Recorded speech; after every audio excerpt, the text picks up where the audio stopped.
Chapter 5. Procedure on the floor. Parliamentary procedures governing action on the floor of the chamber are designed to ensure the orderly conduct of business and to protect the rights of the minority and of the individual member.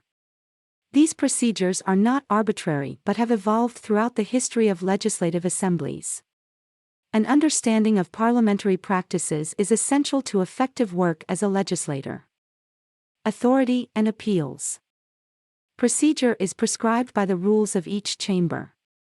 Once adopted, the rules may be altered, amended, or suspended only by a majority of members elected. In the absence of a specific rule, Mason's Manual of Legislative Procedure, available in the Legislative Research Commission Library and made available to each member, governs procedure in both houses.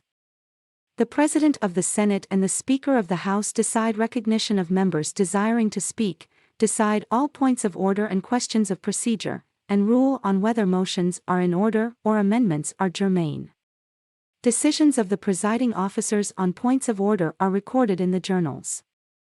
Every decision made by the presiding officer is subject to appeal to the members. In the House, an appeal must be in writing and signed by at least 2 members. A motion appealing a decision of the chair is not debatable under a specific rule of both chambers. While an appeal is pending, the presiding officer leaves the chair, the Speaker pro tempore presides in the House, and the President pro tempore in the Senate. Motions. All proposals for action or decision are put in the form of motions addressed to the presiding officer. Any member, except when presiding, may make a motion. The member rises and addresses the presiding officer. Proper protocol is shown in these examples.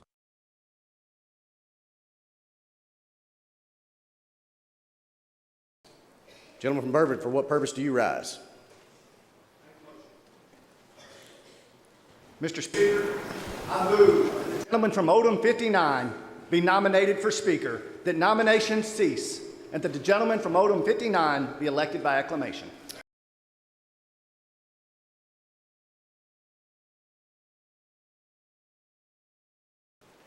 Gentleman from Wayne 52, what purpose do you rise?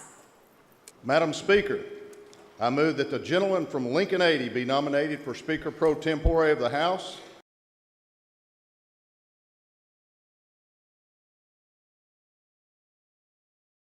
When a motion has been made, it is the duty of the presiding officer to state it to the chamber in the precise terms in which it is moved. If the motion is in writing, it is read aloud by the clerk. A motion so stated or read then becomes the property of the House or Senate and cannot be withdrawn without consent. All motions, except nominations, must be seconded by another member saying, "I second the motion," which the member does without rising. If no second is immediately forthcoming, the presiding officer may ask, "Is the motion seconded?" If none is forthcoming, the presiding officer declares the motion lost. If the motion is in order and receives a second, the presiding officer then restates it, asks for questions or discussion, and puts the motion to a vote. Choice of motions. A member should be certain that he or she is proposing the proper motion to accomplish his or her purpose. Action on measures is accomplished by the following motions. To modify or amend a proposal, use a motion to amend, commit, or refer. To postpone action temporarily, move to postpone to a certain time, make a special order, lay on the clerk's desk, or to recommit. To prevent action, offer a motion to postpone indefinitely or lay on the table. Under House and Senate rules, a motion to lay on the table is used to defeat the subject matter under consideration. To suppress debate or prevent amendment, the motion should be to limit debate or for the previous question. To reconsider action, move to take from the desk, take from the table, reconsider, rescind, or repeal. An important feature of Kentucky procedure is that any action can be reconsidered and reversed as long as the measure remains in possession of the body. The rules require that a motion to reconsider must be initiated within 2 legislative days by a member who voted on the prevailing side of the question. Reconsideration of a motion to table requires the approval of the majority of members elected. To hinder reconsideration, the clincher motion, use a motion to reconsider coupled with a motion to lay reconsideration on the table. Further action on a bill to which the clincher has been applied will require approval of a majority of members elected, 20 senators or 51 representatives.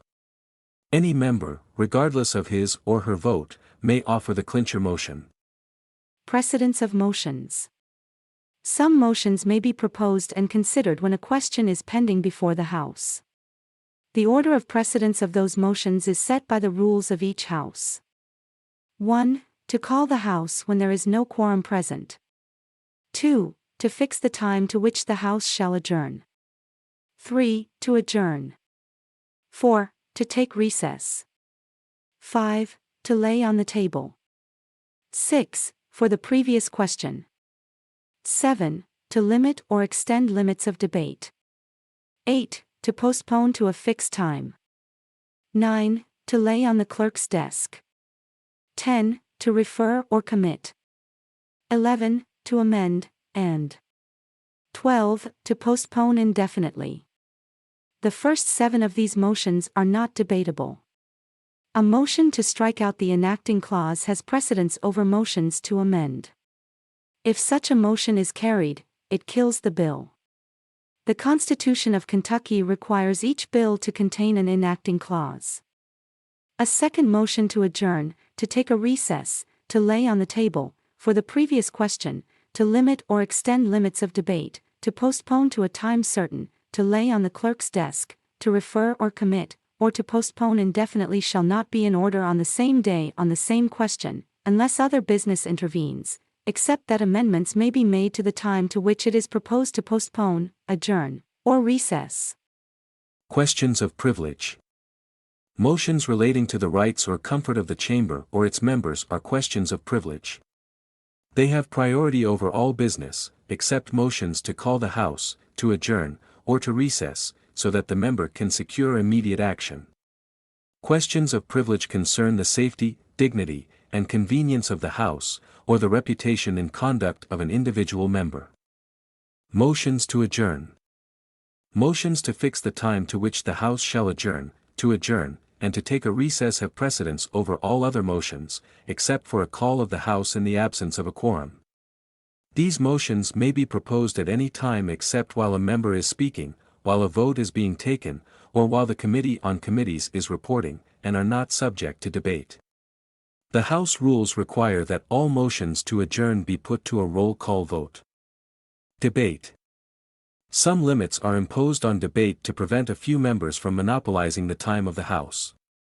No member may speak more than once on the same subject until all members desiring to be heard have spoken, or more than 30 minutes in the aggregate on the same question or measure.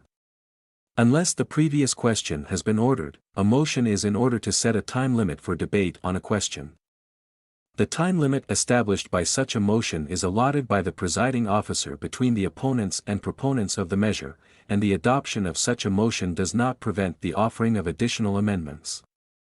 Previous question. A motion for the previous question is used to end debate and prevent the offering of additional amendments. A majority of members elected may order the previous question and bring the House to an immediate vote on the pending measure and such amendments as are in order. After the previous question has been ordered, and before the vote on the main question, the opponents and proponents of the measure each have 10 minutes to conclude their arguments. Amendments. A bill may be amended at any time before final passage. Amendments are offered by committees, and by individual members from the floor, on forms furnished by the Legislative Research Commission. Amendments must bear the name of the member proposing them, as well as the initials of the drafter and a reviser of statutes. Amendments to be offered from the floor must be filed with the clerk by the legislative day prior to such offering and copies distributed to the members. The House and Senate rules require an original and 6 copies of each amendment to be filed. All amendments must be germane to the subject of the bill, or the presiding officer may rule them out of order. Only one amendment may be under consideration at a time. However, amendments may be proposed to the original amendment. These amendments to an amendment cannot be amended. An adopted amendment that is actually a substitute for the initial measure is considered as the initial measure and can be amended to the second degree. After an amendment has been adopted, the original measure still must be voted on, as amended. A motion to amend a bill by striking out its enacting clause has precedence over all other amendments and, if adopted, has the same effect as if the bill has been regularly voted on and rejected. An adopted motion to lay an amendment on the table carries the bill with it. Piggybacks. A piggyback is an amendment that seeks to attach the substantial text of another bill introduced during the session. Legislative Research Commission staff will identify piggyback amendments when they are prepared. Committee substitutes are not considered piggyback amendments. The House will consider piggyback amendments if a majority of the members vote for consideration. In the Senate, an amendment that contains the substantial text of another bill that has already passed the Senate is not a piggyback. If an amendment contains substantial text that has not passed the Senate President will rule whether the amendment is truly a piggyback and may be considered. The rules generally disfavor piggyback amendments because they could serve to attach bills that have not been discussed in committee meetings or in the chambers. The House and Senate rules should be read carefully because they define and treat piggybacks in slightly different ways. Voting. The Constitution of Kentucky and the rules prescribe the number of votes necessary to adopt a measure or motion. The number of the members elected to one or both chambers who must approve various types of action is as follows. Amend or suspend the rules requires a constitutional majority.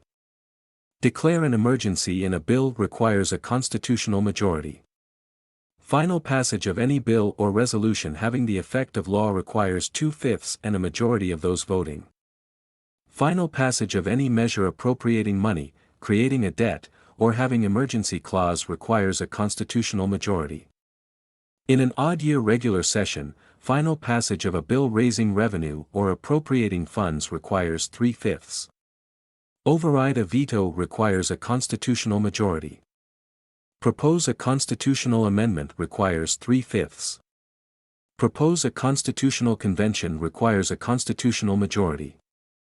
Ratify a proposed U.S. constitutional amendment requires a constitutional majority.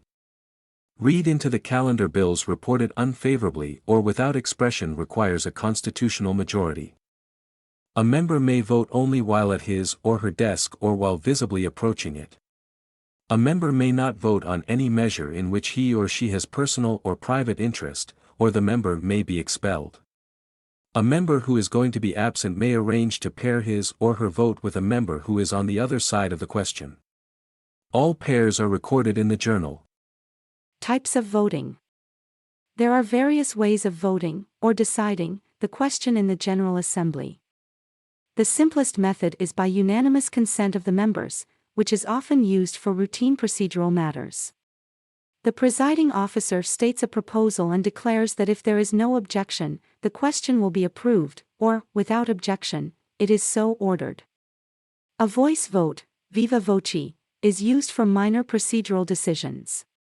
All those in favor of the proposition say, aye, those opposed, no. The presiding officer determines by the sound which side prevails. If the presiding officer is not certain of the result, he or she may call for another vote. A division may be called for on a question, in which case those voting in the affirmative stand and are counted, then those voting in the negative do the same. The Speaker may appoint tellers to aid in counting. The total vote on each side is announced, but individual votes are not recorded. A roll call is the only method of recording each member's vote and is mandatory on the final passage of bills. The names of Senate members are called alphabetically on a roll call, and senators may be recorded as passing as alternative to voting aye or nay. The House uses an electrical voting system that produces a printed roll call. A legislator may take 2 minutes to explain his or her vote and may change his or her vote before the result of the roll call is announced. Any member, with a second, may demand a roll call on any matter pending before the House.